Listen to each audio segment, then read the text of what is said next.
తెలంగాణ భవన్లో బీఆర్ఎస్ పార్టీలో చేరికల సందర్భంగా మాజీ మంత్రి కేటీఆర్ కీలక వ్యాఖ్యలు చేశారు. ముఖ్యమంత్రి రేవంత్ రెడ్డి కాంగ్రెస్ ప్రభుత్వం లక్ష్యంగా బీఆర్ఎస్ వర్కింగ్ ప్రెసిడెంట్ కేటీఆర్ తీవ్రస్థాయిలో విమర్శలు గుప్పించారు. కాంగ్రెస్ నేతలు ప్రజలకు రంగుల సినిమా చూపించి అధికారంలోకి వచ్చారని మండిపడ్డారు. కాంగ్రెస్ పార్టీలో కమల్ హాసన్ కంటే గొప్ప నటులు ఉన్నారని, వారి నటనతో ప్రజలను మభ్యపెడుతున్నారని ఎద్దేవా చేశారు. 3-4 ఫీట్ల ఎత్తు ఉన్న వారు కూడా కేసీఆర్ వంటి మహోన్నత నాయకుడిని దూషిస్తున్నారని, ఇది దురదృష్టకరమని ఆయన ఆవేదన వ్యక్తం చేశారు. మన నాయకుడు కేసీఆర్ గారిని ఇవాళ 3 ఫీట్లు ఉన్నోడు 4 ఫీట్లు ఉన్నోడు కూడా చాలా మాటలు మాట్లాడుతున్నారు. నోటికి ఎంత వస్తే అంత. ఎందుకంటే వాళ్ళు పాపం ఐడెంటిటీ క్రైసిస్ లో ఉన్నారు. ఎవరైతే ఇవాళ కేసీఆర్ గారిని దూషించి ఏదో 4 మాటలు కేసీఆర్ గారిని పైశాచిక ఆనందం పొందే ముఖ్యమంత్రి ఉన్నాడో పాపం ఆయనకు ఐడెంటిటీ క్రైసిస్ ఉన్నది. ఐడెంటిటీ క్రైసిస్ అంటే ఆంగ్లం ఎక్కువైపోయింది. ఐడెంటిటీ క్రైసిస్ అంటే తెలుగులో చెప్తే ఆయన ఎవడు దేక్తలేడు, ఎవడు గుర్తుపడతలేడు. నిన్నటికి నిన్న ఎక్కడో నిన్న ఇక్కడెక్కడ శంషాబాద్ దగ్గర ఏదో రిబ్బన్ కటింగ్ ప్రోగ్రామ్ పోయిండు. మనం తెచ్చిన నేను చెప్తా తొందరపడక, నా చెవులో మీరు ఎర్రకపోతే చాలు. మనం తెచ్చిన కంపెనీ మన టీ హబ్ లో పుట్టిన కంపెనీ అది. ఆ టీ హబ్ లో పుట్టిన కంపెనీ పెద్దగా అయింది, పెద్దగా అంతరిక్షంలోకి రాకెట్లు పంపుతున్నది. ఇక రిబ్బన్ కట్ చేయవా రేవంత్ రెడ్డి అని నేను పిలిచినారు. మనం గట్టినవన్నీ కడితే ఈయన పోయి రిబ్బన్ కట్ చేస్తున్నాడు, అంతే కదా, ఏముంది చేసింది ఇప్పటిదాకా. పిలిచినారు, పోయినాడు. సరే పోయినాడు, ఏదో పోజులు కొడుతూ అక్కడ నిలబడి ఇట్లా అట్లా పోజులు కొడుతున్నాడు. ఆఖరికి అక్కడ పిలిచే యాంకర్ అమ్మ ఉంటుంది కదా, ఆ అమ్మాయి ముఖ్యమంత్రి గారు అని చెప్పి శ్రీధర్ బాబు పేరు చెప్పింది తప్ప ఈయన మాత్రం గుర్తుపట్టట్లేదు. ఇది మొదటిసారి కాదు, చివరిసారి అంతకంటే కాదు. 2.5 ఏళ్ళు అయిపోయింది. యాంకర్లు గుర్తుపెట్టుకోవట్లేదు, యాక్టర్లు గుర్తుపెట్టుకోవట్లేదు, ఎవడు గుర్తుపెట్టుకోవట్లేదు ఆయన పేరు. ప్రజలైతే ఆయన పేరు తీస్తేనే బూతులో వర్షం కురిపిస్తున్నారు.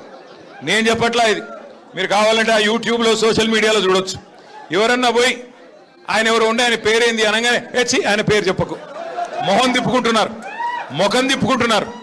చివరికి హుజూర్ నగర్ పాత నల్లగొండ జిల్లాలో 12 సీట్లుంటే ఆగురా అయ్యా చెప్పని, పాత నల్లగొండ జిల్లాలో 12 సీట్లుంటే 12లో 11కి కాంగ్రెస్ ఎమ్మెల్యేలు గెలిపించినారు ఉమ్మడి నల్లగొండ ప్రజలు. సరే, కారణాలు ఏమైనప్పటికీ జరిగింది జరిగిపోయింది. కొంత మన తప్పు ఉండొచ్చు, కొంత మన ఎమ్మెల్యేలు గతంలో పోటీ చేసిన వాళ్ళ చిన్న లోటుపాట్లు ఉండొచ్చు, పొరపాట్లు ఉండొచ్చు, చిన్న మరి అసంతృప్తులు అక్కడ ఇక్కడ ఉండొచ్చు. నేను కాదనట్లేదు, మేము కూడా మనుషులమే, ఆడినో ఎన్నో తప్పు చేసే ఉంటాం. అందుకే ప్రజలు ఆ తీర్పిచ్చారు, అందులో వేరే అనుమానం లేదు. కానీ విచిత్రమైన విషయం ఏమంటే, విచిత్రమైన విషయం, చాలా ఆశలతో ఏదేదో రంగుల ఈస్ట్మన్ కలర్ సినిమా చూపెట్టి ఏం చెప్పారు అన్నాడు. ఈరోజు ముఖ్యమంత్రిగా ఉన్న రేవంత్ రెడ్డి ఆ రోజు పిసిసి అధ్యక్షుడు, ఈరోజు ఉప ముఖ్యమంత్రిగా ఉన్న బట్టి విక్రమార్క గారు ఆ రోజు సిఎల్పి అధ్యక్షుడు. ఏం చెప్పారు ఆ రోజు విక్రమార్క గారు? మీకు గుర్తుండాలా, ఇట్లా గ్యారంటీ కార్డు పట్టుకొని ఇది మీరు భద్రంగా పెట్టుకోండి, 100 రోజులు గట్టిగా పెట్టుకోండి, 99 రోజులు అయిపోయి 100వ రోజులకు అడుగు పెట్టంగానే మా కాంగ్రెస్ వాళ్ళు వస్తారు, దాన్ని తీసుకొని ఒక్కొక్కరికి మీకు అన్ని బ్రహ్మాండంగా 100 రోజుల లోపలే అన్ని పథకాలు అమలు చేస్తామని చెప్పి ఆయన ఉంటాడు కదా, ప్రముఖ సినిమా యాక్టర్ కమల్ హాసన్ మించిన యాక్టర్లు ఒక్కొక్కడు కాంగ్రెస్లో బ్రహ్మాండమైన యాక్టింగ్ చేసినారు. కార్డులు భద్రంగా పెట్టుకోండి అన్నారు. జేమ్స్ బాండుల మాదిరిగా బాండ్ పేపర్లు రాసి ఇచ్చినారు.